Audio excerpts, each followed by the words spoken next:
Hello বন্ধুরা, শুভ সকাল।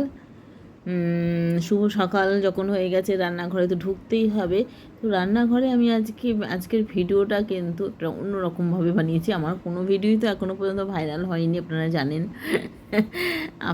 কারণ আপনারাই দর্শক, আপনারা যদি ভাইরাল না করেন কে করবে? যা হয়নি সেটা বলে দিলাম। যাই হোক, আমি থোর যে রান্না করেছিলাম তার অর্ধেকটা পোর্শন আমি এইভাবে যেভাবে এই শুকনো লঙ্কা দিয়ে ফোড়ন দিয়ে করেছিলাম।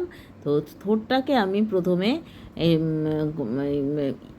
সর্ষেটা দিইনি, কেননা আমি থোরটাকে যেহেতু আমি দুভাগে করব, দুরকমভাবে, তার জন্য প্রথমে আমি 90% থোরটাকে এমনি খালি অল্প একটু সামান্য হাফ চামচ তেল দিয়ে ওটাকে সেদ্ধর মতন করে নিয়েছিলাম 90%।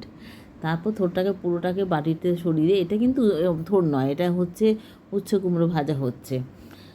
তারপর থোরটাকে আমি সরিয়ে রেখে তারপরে আমি যেরকমভাবে অন্যান্য দিন থোর রান্না করি সেইভাবেই কালো সর্ষে সম্বার দিয়ে, একটু শুকনো লঙ্কা সম্বার দিয়ে, সামান্য হাফ চামচ তেল দিয়ে ওই 90% হয়ে যাওয়া থোরটাকে রান্না করেছি। তারপর পুরোটা হয়ে গেছে পরে তখন ওটার মধ্যে সামান্য চিনি আর ধনেপাতা কুচি করে দিয়ে দিয়েছি।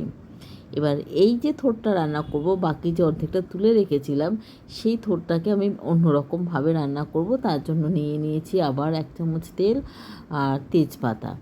আর আমি বেশ কিছুক্ষণ আগে গোবিন্দভোগ একটুখানি অল্প করে 2 চামচের মতো, বড় চামচের 2 চামচের মতো গোবিন্দভোগ চাল ভিজিয়ে রেখেছিলাম।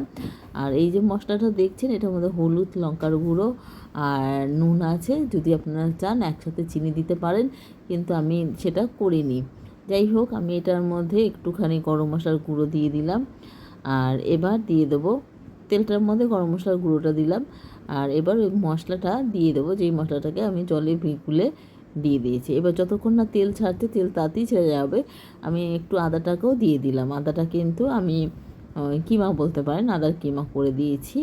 এবার আমি তেলটা যখন ছেড়ে আসছে জলটা, তখন আর একটু জল দিয়েই দিলাম। তার কারণ হচ্ছে একটু বারবার না কষালে পরে একটা হলুদের একটা গন্ধ করে খাবারে।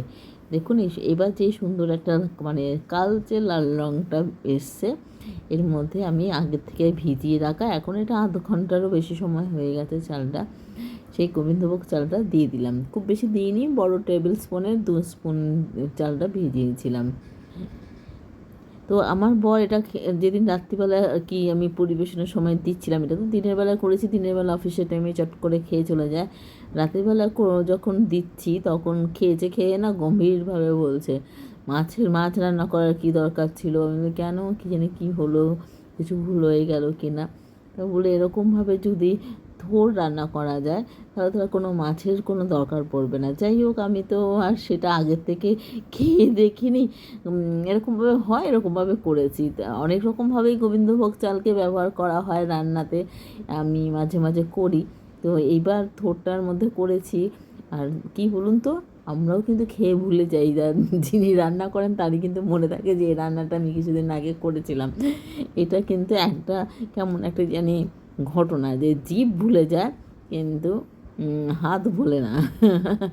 আচ্ছা, আমি দেখে নিচ্ছি চালটা কতটা চালের মধ্যে মাঝখানে অনেক সময় বীজ ভাব থাকলে পরে তখন তো সেটা একটু অসুবিধা হয়, তাই আমি এটা দেখে নিলাম। দেখে নিয়ে আমি থোরটা 90% হয়ে যাওয়া যে থোরটা সরিয়ে রেখেছিলাম সেটা দিয়ে দিলাম। এবার কোথাও যদি মনে হয় যে আরেকটু হওয়া দরকার, তখন ওই 1 চামচ হাফ চামচ এরকম জল দিয়ে আপনাকে কিন্তু ঢাকা চাপা দিয়ে রাখতে হবে। আমার ক্ষেত্রেও আমিও তাই করেছি। আচ্ছা, এই যে হাফ চামচ জল দিলাম, বা আপনারা যদি চান একটু ঘি দিতে পারেন, দিয়ে এটাকে কিন্তু হতে দিতে হবে। আর যদি হয়ে যায় তখন এটাকে গ্যাস বন্ধ করে দিয়ে এটাকে নামিয়ে নিলেই রেডি টু সার্ভ।